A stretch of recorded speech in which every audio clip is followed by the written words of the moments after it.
დღეს მნიშვნელოვან შეთანხმებას მოეწერა ხელი, რაც გულისხმობს ბათუმის სარფის მაგისტრალის მშენებლობას. ზოგადად აზიის განვითარების ბანკის როლი მნიშვნელოვანი არის საქართველოს ინფრასტრუქტურის განვითარებაში და ჩვენ ვიმედოვნებთ, რომ ბევრ ახალ პროექტზეც გვექნება ანალოგიური შეთანხმება. და ასევე რაც ყველაზე მნიშვნელოვანი არის, გვქონდა საუბარი სამომავლო გეგმებთან, თუ რა არის ჩვენთვის სტრატეგიულად მნიშვნელოვანი, რომელი პროექტების განხორციელება და იმედი გვაქვს, რომ მათი მხარდაჭერა ამ პროექტების განხორციელებაში იქნება ზუსტად ისეთივე დოზით და კიდევ უფრო მეტი, რაც აქამდე ხორციელდებოდა.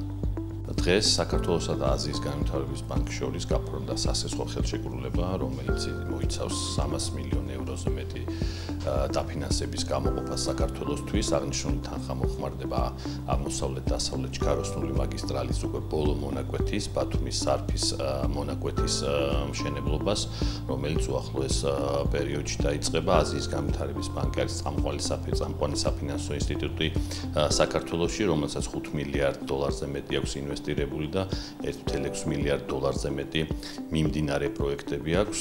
ამ მიმართულებით ჩვენ ვაგრძელებთ თანამშრომლობას აზიის განვითარების ბანკთან და ის პროექტები, რომელიც როგორც ინფრასტრუქტურული ნაწილი, ასევე რეფორმების მიმართულებით არის დაგეგმილი, შეუფერხებლად განხორციელდება.